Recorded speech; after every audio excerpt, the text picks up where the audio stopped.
안녕하세요. 요즘 날씨가 계속해서 더워지고 있는데 옷차림도 가벼워지고 뭔가 기분도 좋아지지만 얼굴에는 계속해서 유분이 많아져서 또 기분이 나빠지기도 하잖아요. 유분이 증가하는 데는 4가지 요인이 있는데 첫 번째는 식습관이고 두 번째는 유전적인 요인, 그리고 세 번째는 성별이나 인종 같은 요인, 그리고 네 번째는 계절적인 요인이거든요. 그래서 첫 번째인 식습관부터 먼저 보면은 사실 식습관에 완벽하게 유분 증가랑 직접적으로 연관이 있다라는 거에 대해서는 전문가들이 조금 의견이 많이 나뉘기는 해요. 하지만 이런 좀 재밌는 연구가 있어서 소개를 해드리면 한 달 동안 5명의 남성한테 2개의 초콜릿바를 먹도록 이렇게 했거든요.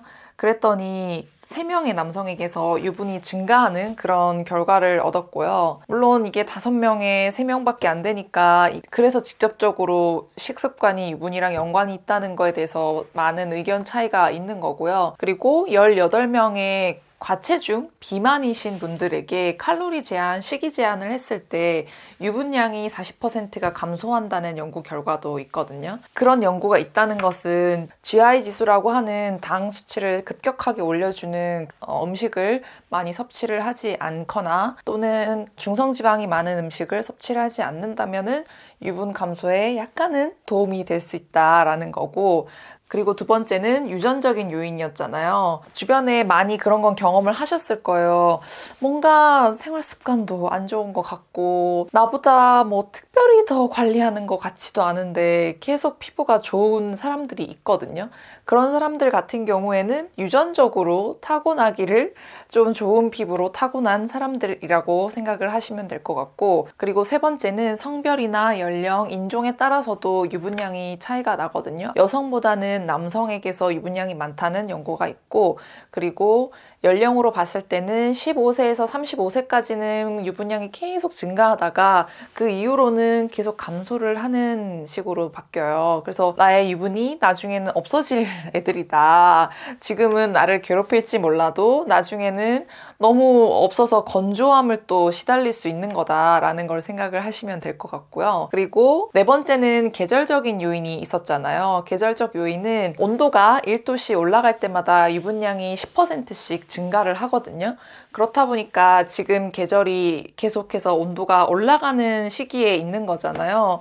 그래서 유분이 많이 나오는 것처럼 느껴질 수밖에 없는 거예요. 근데 이런 유분들이 실제로 얼굴을 너무 번들거리게 보이게 하고, 그리고 메이크업을 했는데 자꾸 지워지고, 이런 문제들 때문에 없어졌으면 좋겠다 생각하지만 사실 이 유분이 피부에 좋은 역할도 하고 있어요. 일단 뭐 당연히 첫 번째로는 피부막을 이렇게 유분이 바깥에 기름이 싸고 있는 거니까 수분이 잘 날아가지 않도록 도와주는 역할을 하고 있고, 그리고 두 번째는 항산화 기능도 하거든요. 유분을 통해서 비타민 E가 피부 표면으로 이동하는 역할을 하기 때문에 항산화적인 기능도 있고, 그리고 세 번째는 곰팡이랑 진균들이 자라지 않도록 하는 역할도 하고 있어요. 근데 좋은 역할이 아무리 많다고 하더라도 내가 지금 너무 불편을 느낀다거나 아니면 좋은 것도 과유불급이라고 진짜 너무 많이 나온다. 그러면 좀 제거를 하기는 해야 되거든요. 그렇게 제거를 해야 할 때 제가 주로 사용하는 방법을 소개를 해드리려고 하거든요. 이거는 홍보도 아니고 그렇다고 해서 이건 정답이에요 이런 것도 아니고요. 그냥 진짜 제가 집에서 사용하는 방법, 그리고 그동안 제가 여러 가지 실험들을 많이 했을 때 효과가 그래도 가장 좋았다고 판단되었던 그런 방법들을 알려드릴 건데, 얘는 살리실산이고 바하의 하나의 성분이거든요. 근데 이거는 저는 빨간 통이잖아요. 얘가 색깔이 여러 개가 있어요. 파란색도 있고 녹색도 있는데 빨간 통 같은 경우는 2%의 살리실산이 들어가 있거든요. 근데 국내에 허가를 받을 때는 2%의 살리실산은 세안제로 이렇게 씻어내는 것만 2%를 사용할 수가 있고 0.5% 이하로만 사용을 할 수 있기 때문에 얘는 저는 해외 직구로 구입을 한 거고요. 근데 이거를 저는 권해드리진 않아요. 왜냐하면 얘도 마찬가지로 자극이 있어요. 자극이 있기 때문에 0.5%인 국내에서 이미 허가로 많이 나온 화장품들을 먼저 써보시고, 아, 이게 뭐 괜찮네 하면은, 효과가 좋네 하면은 차츰차츰 농도를 높이면서 피부를 봐가면서 이렇게 하시는 게 좋을 것 같아요. 저는 이걸 써도 문제가 없고 이걸 그냥 쓰는 거거든요.